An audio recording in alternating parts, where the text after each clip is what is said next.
Hi there, I'm Liam Geraghty, and welcome to Inside Intercom. On this week's show, we're talking to Gainsight PX CTO and founder Mickey Alon. Gainsight's product experience software is all about driving customer engagement and satisfaction. Before joining Gainsight, Mickey was CEO and founder at Apptrinsic, which was acquired by Gainsight in 2018. Mickey also co-authored the book Mastering Product Experience in SaaS, How to Deliver Personalized Product Experiences with a Product-Led Strategy. On today's episode, Mickey defines what product-led growth means to him, his advice on aligning the business model with customer expectations, the importance of cross-functional teams, as well as where you should start when planning your roadmap for growth. So let's head over to studio to meet Mickey Alon. Mickey, welcome to the show. We're delighted to have you. Thank you for having me. So first off, could you give me a sense of your career journey so far? Like, where did it all start for you? Well, it started when I was, 12 or 13, studying coding. So I fell in love with, what the computer can do. But then, when I did my computer science and then MBA, I realized that I actually want to build software solutions. And so coming from engineering to starting my own company back in 2012, the first solution I've built, I bootstrapped a company with a best friend from high school. And what we've built back then is brand experience. And it was the amazing journey to build a solution, to build a company, to actually build a marketing automation type of solution. It was an amazing journey. I was born in Tel Aviv, Israel, and moved to the Bay 10 years ago. And the first company was acquired by Marketo, and I joined Marketo for 3 years, leading their global product development team, which was an amazing experience to see how a public company is basically becoming the leader in marketing automation, customer experience. But then I saw that, we took product decisions without a lot of data. And we also we saw that it's much cheaper and more efficient to actually sell to our existing customer versus acquiring new customer. So we tried to do it the way Marketo did it, which is mostly email channel. And I saw that this is not really effective. Like the message your existing customer through email is going to be very problematic. So it led me to actually build the new solution, which is called Gainsight PX, the product experience management, that is helping you understand usage data with product analytics and also allows you to message your user at the right time to drive adoption or trial conversion or expansion. That's great. How are you finding the Bay Area at the minute? Pretty good. I've been here for 10 years already, but it's amazing to see how much innovation going on and great weather as well. That's always a bonus. So today I'd love to talk about how to, create a growth engine and how customer success, marketing and product teams, can partner to make that a success. So first of all, and I always like to ask this, like, how do you define product-led growth yourself? That's a great question. And I wrote a book about that. It's available for free at gainsight.com. It's called Mastering Product-Led Growth. So I co-authored that book almost 5 years ago, and it's still very, very relevant.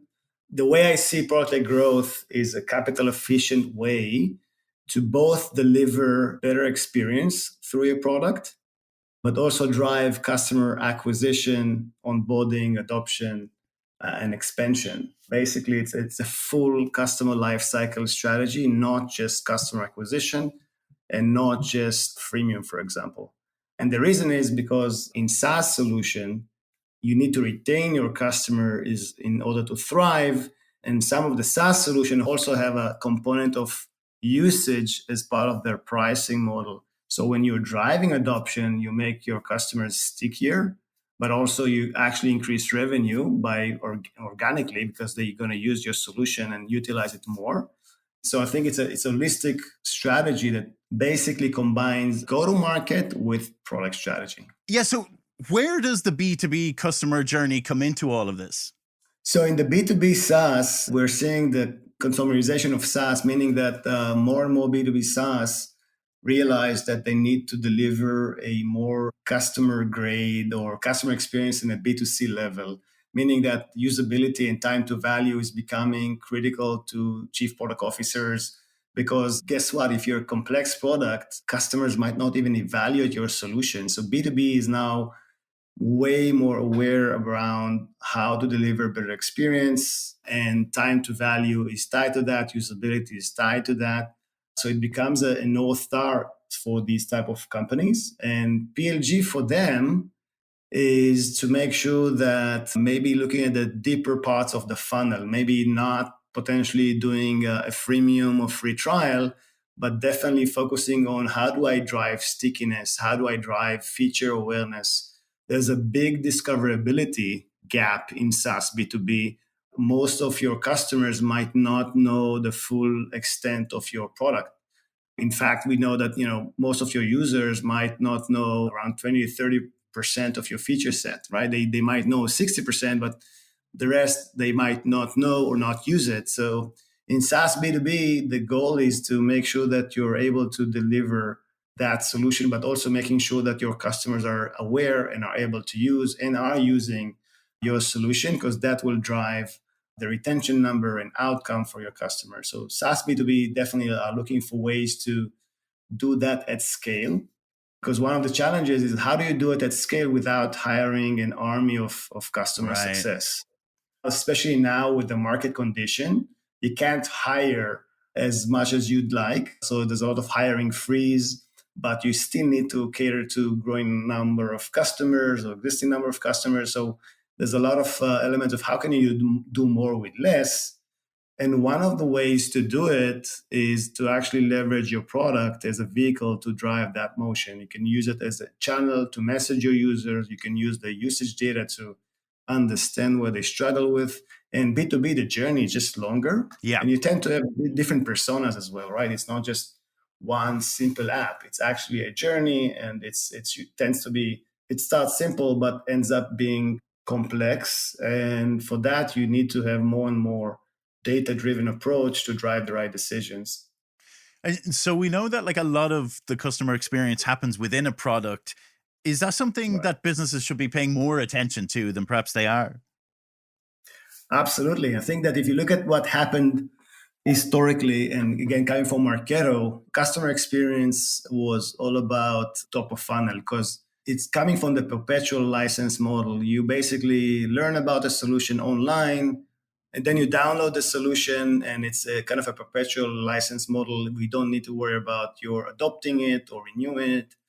SaaS came and it created different dynamics. You basically not just want to learn, you actually want to try the solution, right? And then we need to also make sure that we retain you. So customer Mm, experience overall is becoming critical, and you want to meet customers where they are, and actually what they do is interact with your product. So we can still see that companies use extensive email messaging, but not paying attention to the actual product usage data and seeing what customers and what outcome customers are driving with the solution, which is really critical when you think about that. Because if they don't use your solution, you kind of have a leaky bucket, and you're going to discover that you're, spending so much effort to acquire new customers, but not retaining them.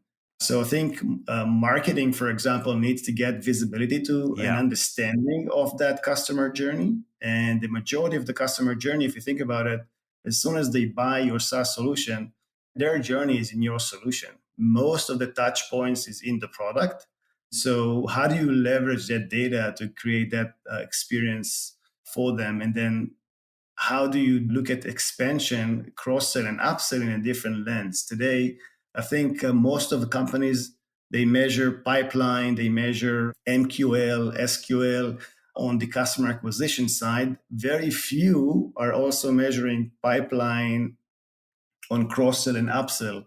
Many solutions in B2B also did not look at their pricing strategy and saying, Mm, hey, do we have a path for an easier land and then expand, which kind of fits better into the customer needs, right? So, yeah. because today still they would sell the house and everything you need for the next 5 years, but that creates a lot of friction. So, if you can say, hey, you can actually, I can sell you a smaller version of that, and then you're moving the funnel into the second phase. And then marketing and customer success are a big part of that second phase because they own that expansion pipeline and making sure that you're actually experiencing the outcome from the product. And off the back of that, I mean, what advice would you give on aligning the business model with customer expectations? So customer expectation is obviously they want to pay for what they use, right? They don't necessarily want to kind of pay upfront for things that they won't be able to use so quickly, right? Because hey, it's going to take time to adopt your solution. So one of the elements is the pricing model should be easier to consume, saying, hey, I can start simple. And then also customer expectation is to be more self-sufficient. They don't want to reach out to support and customer success every time they need to learn something and do something. So customer expectation is, again, they want the power that to get their job done. It's not just about simple, because if you just do simple very quickly, they'll have expectation for more powerful features, especially in B2B, because they have just more complex goals. Yeah. So from expectation perspective, things that should be simple, should be, something that should be intuitive in your UI, but they also want you to give them all the things they can learn and use by themselves to be self-sufficient before they reach out to you.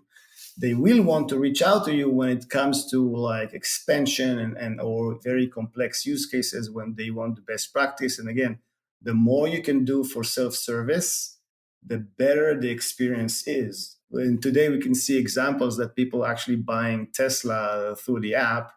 And guess what? It's much cheaper for Tesla to do it as opposed to have an army of salespeople. They're not bounded to any salespeople showing you the car. You can actually open the mobile app and just buy, but it's actually a better experience because you can, look at that, you understand the pricing, you can customize that. So you will still go to the dealership, Yeah. and get but the first experience is actually great, and you actually end up buying. It's a big decision, and you actually do that with a better experience because it's a kind of a self-serve motion. Sure. And I think B2B need to be the same thing. Like basic stuff, I want to learn, I want to do it myself, I want to master that.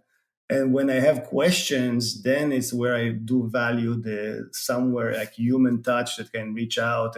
But it's not for basic elements. It's more around like future questions and best practices. One thing we often hear on this podcast, like time and time again, is the importance of cross-functional teams. Like, why do you think they're so vital, in this process? Yeah, so companies that still working in silos, and I think that SaaS and PLG cannot be successful if you're not breaking these silos. Because if you still, let's say you're trying to lead with your product and drive adoption or conversion and everything, but still you have this like sales process and marketing are only looking at MQLs and they are not aware of the product usage, they cannot do effective customer marketing because they just don't know what's going on with the product. They don't know how many trials, how many qualified trials are there, how many people are ready for expansion. So the cross-functional alignment is really critical. And the number one thing is to align around key KPIs and also aligning around the customer journey and the value for the customer. One of the ways to do it is to at least start with tiger teams that you have a representative from each cross-functional team, from sales, marketing, product are key, in that case, in customer success. And then you decide like what would be the KPIs. For example, if you start with customer acquisition, marketing needs to know and sales needs to know how many active trials you have and how are they trending and who should they speak with. And you can apply a PQL model. If it goes to retention and expansion, is what are the key outcome and feature usage that you want to define. So it's a goal for your customer success. It's a goal for your marketing to message around. And you can use the actual usage data to see this is like working. This is when you do message, you see adoption is getting up, and then you can drive those expansion because sales need to know, hey, this customer is actually ready for a conversation because they're healthy and they hit the threshold of usage. So it requires a cross-functional alignment of what is the customer journey and what are the KPIs in each stage that we are all aligned towards. Like, where should people start if they're thinking about this when planning their roadmap for growth? And like, are there any like solid steps for creating a product-led strategy? Absolutely. I think it's first, I would start with looking at the data and trying to decide what to optimize. If you're an early stage company, it's mostly around product market fit. And you can start with a trial experience and trying to figure out, what keeps customers in the product, what makes them come back. But that's more challenging area. If you're a more mature company, starting PLG might be even to focus on later stages of the funnel, because you might be doing okay or doing well in customer acquisition, and potentially you don't want to start changing everything. You cannot start changing pricing and the way sales behave and marketing behave. So a great way to start PLG in SaaS, B2B, and more mature solution is actually starting from retention, adoption, or expansion. These are easier to start with because you can say, hey, we know what drives outcome. We know what core functionality we expect customers to use. Let's start measure that, and let's see who needs help from customer success, and then who is ready for a conversation. So you can start from the data. You can start from the area of the funnel that you're going to get a bigger impact if you optimize that. So when you think about roadmap, obviously, if I start from retention, I know I'm kind of preventing leaky bucket. I can see which customers using what, which customers are actually reaching their desired outcome and which one don't. And I can actually fix area of the product or build functionality around that and prioritize that better than just throwing new features. And marketing would love to do better customer marketing if they have the right data, right, in the deep side of the funnel. And obviously, sales are always happy to understand how their customers and book of business is doing. Just before we wrap up, I was wondering, do you have any strategic advice kind of, for this area? Yeah, absolutely. I think it's like when you start a PLG, first you want to put a specific owner. It tends to be coming from the product leadership roles, because they need to understand the product deeply. So you want to put that owner, and that profile should be someone that would work potentially with the CEO or with the founder. They should be entitled to drive quicker decisions, run experiments, should have background in data analysis, so can really be data driven, but they are also ready to kind of challenge any consensus and run experiments and figure out what would be the optimal outcome. And they should be, very good communicators as well. And they can lead that virtual team and get this cross-functional alignment in place and eventually drive that change toward building a more what we call as a durable growth motion, because product-led growth is actually efficiency plus better experience, Right. which means to me durable, right? You want to build a sustainable business. So I think strategically putting an owner, getting the buying from the executive is really critical, and starting where it really maximizes the outcome. So starting, for example, with adoption and retention might, because any point you improve in your growth revenue retention or net revenue retention is going to worth a lot to the business, right? It's just like very impactful. And it's easier because you're not changing the way cross-functional team behave. So strategically putting the owner and starting there is the best way to start, and then going backwards towards the potentially trial or multi-product or pricing and packaging and so forth. Brilliant. So what's next for you? What's next for Gainsight? Is there any kind of big plans or projects coming up? Absolutely. So we are, as you know, Gainsight has 3 platforms, I would say. We have the customer success platform. We have the product experience platform that is everything about the product itself. And now we have the community platform that allows you to engage. Now our goal is to create a more native interoperability. So basically drinking our own champagne, making sure that customers are able to start simple. And we have a simplified version of the customer success platform. For example, we call it Essentials.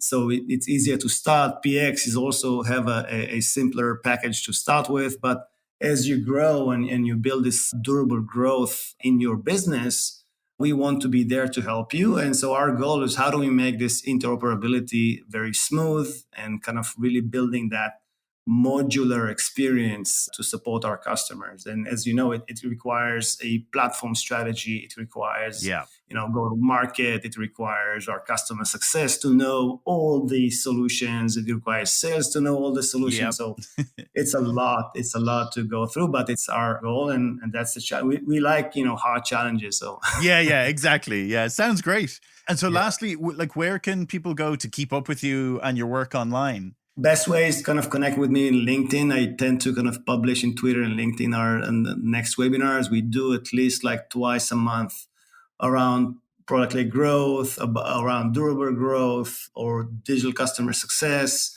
We have a lot of content on our website you can check out, and it's available on demand. So any of these channels are available. Brilliant. That's great. I'll make sure to link to all of them in the show notes and the free book, which is great as well.